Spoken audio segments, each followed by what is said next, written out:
about the fact that Keselowski was saying that for the first couple laps of every stint, he says the car is just a little bumpy, it's hard to get a hold, but then it settles down. That's why the first couple laps he's sort of okay, and then after that he said things start to feel in, come in, and he's doing much, much better after that. As for Carl Edwards, well, you can see he's got a chase on his hands.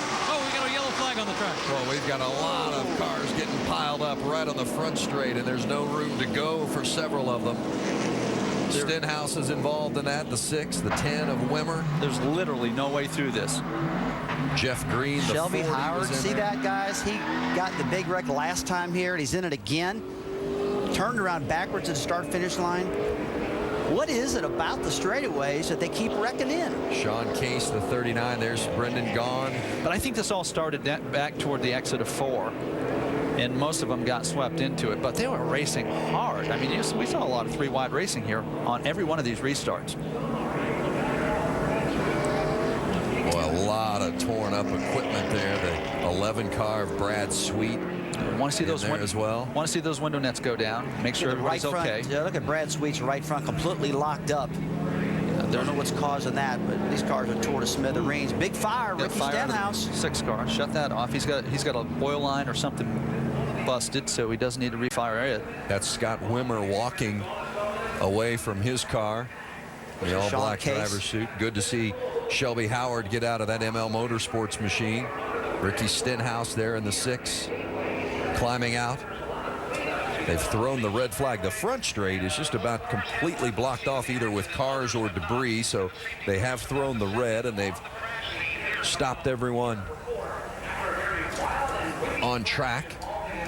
On the backstretch, 10 cars involved in this one. Let's take a look at this replay and try to find out what happened here. There it is, off of turn 4. 10 car. Gets hit from behind, maybe by the 6 car, Ricky Stenhouse, and then they all react. So a lot of times it isn't the action, it's the reaction. It actually looked to me like the 10 car of Scott Wimmer just flat got loose and got up alongside. Let's take one more look here. Yeah, that's a tough call. I'm not sure that Stenhouse actually got into him until after he was sliding, Rusty. You might be right. Watch it from the onboard of the 7 car of Danica Patrick. One of the tough parts for these cars is the cars trying to get through. You had one up high and one down low, and there wasn't much room to go through to miss any of the mess. Yeah, we thought that Danica Patrick, who we're riding with here, got through, but she actually got hit in the right rear. She got a pretty big hit here. Might have knocked the rear out of alignment. See if we can see where it all gets started here. Right there with the 10 car and everybody else just reacting to it. Boy, Josh Wash got through there. Danica Patrick, Mike Wallace. They barely had enough room on the inside to get through, but what do we got here? Like 8-10 cars destroyed right now, guys. Rusty, how many times have you been in a wreck and it's because you saw the incident, you lifted, and the guy behind you didn't? Yeah, that happens a lot, you know. Chain reaction. It happens on the 5 out in California a lot. Well, you see all the cars stopped on the backstretch as this red flag is out. Danica Patrick, as we noted from that onboard, believes she's got some damage on the right rear from one of those cars that made contact with her as she tried to get through the mess. Those are the cars involved in the accident. A lot of damage. Brad Keselowski is your leader here at Gateway.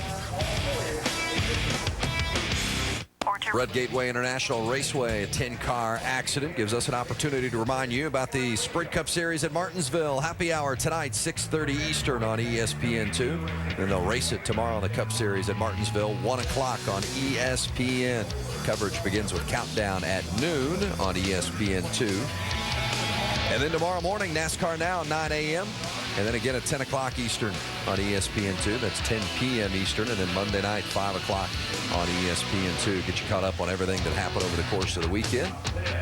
Boy, it has gotten ugly here at Gateway on the front stretch with a 10-car pileup. Starts with Scott Wimmer getting turned. We can't tell if he's turned from by Ricky Stenhouse or if he just got loose and Stenhouse happened to be there to help him around, but then it all broke loose. Yeah, I don't want to speculate a lot, but I did see the 10 car of Scott Wimber really jump loose real suddenly, so he might have got just a little bit of a tap to start this. Let's take a look one more time. We can't hardly tell right there. It's already happened. A lot of smoke.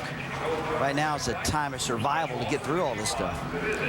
Jim Noble's downstairs. He's with Scott Wimmer. Jim? Well, Vince, we'll pose that question to Scott Wimmer. Were you turned by Ricky Stenhouse Jr. or were you just loose? Yeah, I was just loose. Not unless he tried to turn me, but you know, we were actually making up a lot of ground. We were up inside top 15 there, and just got a little free underneath another car. Wanted to stay off of him, and I think Ricky got into me. So it's not really his fault. We struggle with the car all day, but got to thank Mr. Turner for giving me this opportunity, and hopefully I'll see you guys next year. All right, Scott Wimmer had been making gains, but his day comes to an end, guys. That's disappointing for Wimmer in that 10 machine. Well, we were seeing some of the cars that got caught up in that. We mentioned 10 cars involved. Danica Patrick was able to get through there. It will be interesting to see how much damage she might have had, because Ricky, you noted there was a little bit of contact there on the right rear. Let's find out maybe how much damage she did get. Shannon Spake. Well, down here with their crew chief, Tony Uri Jr., who is watching the highlights. I know that's not something you want to see. It looked like she was just about to get through there. How much damage is on the car? It doesn't look like it's too much. We got a little bit of fender damage, it looks like, on the left rear. I don't know really what's happening with the right rear, but it doesn't look like it's too bad. But I'm really proud of her. That's probably the first time she's ever had to drive through an accident like that at a short track. So she's doing good today. We're pretty happy, and we'll get her tuned up here and see what we can come out with. All right, guys, looks like they're going to bring Danica down and fix her up a little bit. Rick? Well, one guy doesn't need any fixing right now, and that's Brad Keselowski standing by with Paul Wolfe. And I asked a moment ago, I said, so what's the plan for the second half of the race? What are you going to tell us? We're not sure yet. We've had a good start to the race. Brad's been real patient, and we took our time getting to the front. And now we're just making small adjustments. Our car was real close. We got to thank Parker Klingerman for practicing for us yesterday. Brad wasn't able to be here, so got us close, and we're just making small adjustments.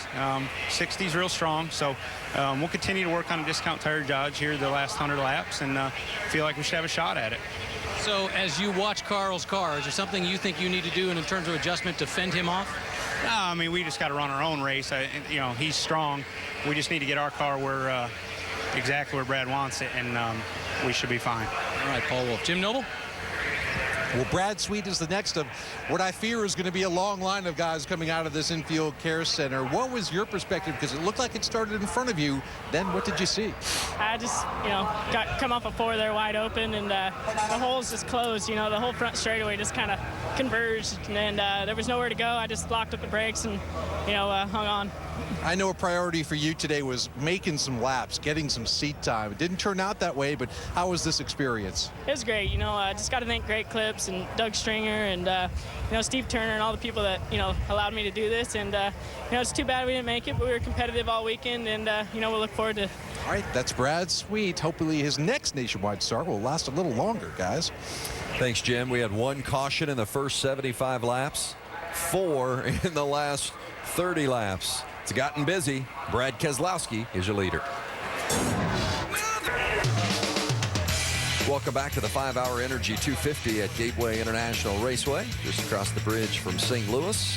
Hey, make sure you go to NASCAR.com for all your latest NASCAR information, NASCAR.com. Maybe check out the starting lineup for tomorrow's race at Martinsville, the big cup race, the race in the chase. Hey, for the 3rd week in a row, the #1 team in college football faces a critical test on the road.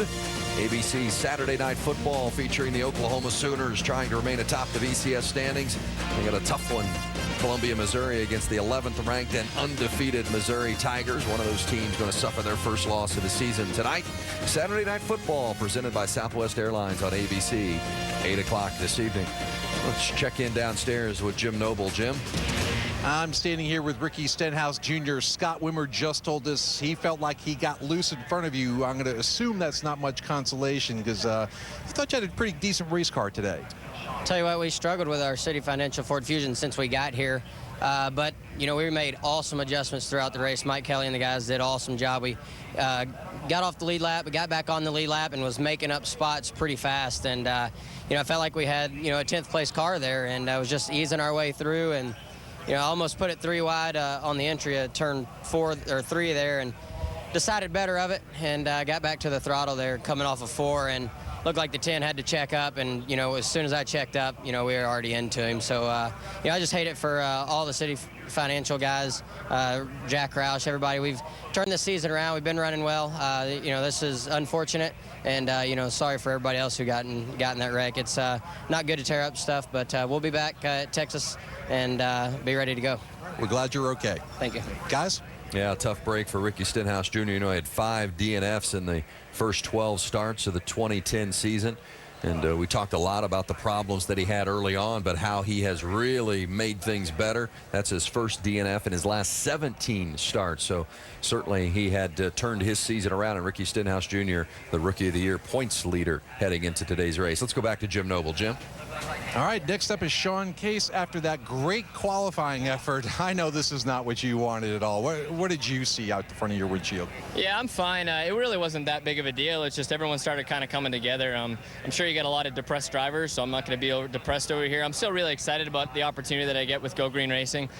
We got a little bit behind in the beginning of the race on tires. The track changed quite a bit from what the car was in practice. So we were trying to battle through that and get some track position.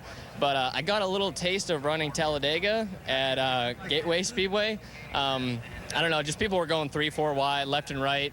And I don't know, just no respect out there. I mean, Brendan Gaughan was one of them. Danica Patrick, I mean, she went 4 wide on me. There's a lot of guys out there that just don't have any respect. I mean, I don't know what lap it is, but there's still a lot of time to go, and there's just no need for that. All the drivers talk about give and take, and I didn't see much out there, especially someone that is only my 5th start. So getting out there, you're in very expensive equipment, and you're trying to showcase your sponsors and have a really good show. And I just saw a lot of overdriving and a lot of mistakes, but just got caught up in the big one at St. Louis. But I'm okay. I want to say hi to my wife and thank you so much for my sponsorship opportunities that Rims One came on board, and hopefully we can build on this. I know wrecking cars isn't what we need to do, especially to impress owners, but we just need to focus on finishing races and qualifying like what we did today. All right, Sean Case, certainly not without an opinion on what caused that wreck. Well, and so many of those drivers were just caught up simply because there was no other room to go. Once Stenhouse and Wimmer got around, there were a lot of others that were just caught up. Red flag at Gateway. We were looking at that. We were tracking you. You had broken into the top 10. Thought you avoided that wreck, and then everything happened behind you, it seemed like. Yeah, you know, the Kenny's car, that's now my Phoenix car. Kenny, please bring it home in one piece. No, I'm really proud of watching Kenny Wallace in the top 10 again. It's awesome to see him do it. That's just a little part, one of the byproducts of St. Louis. This is a great racetrack. We're surely going to miss it, but that's one of the things that happens here a lot. Somebody happened in front of us. Rich Woodland, my spotter this week, he called it. I was way back in the corner. I started lifting, woeing down, and I don't know who it was from behind. We just started getting hit, and stacked up into it. And as you see, the South Point Camry, the boys going to work hard. We're battling for top 10. We want to get back out there, try to at least get past a few guys, get a few points that we can. So we're going to keep digging. All right, hit. I think I counted 6 cars that got in the back of Brendan Gaughan.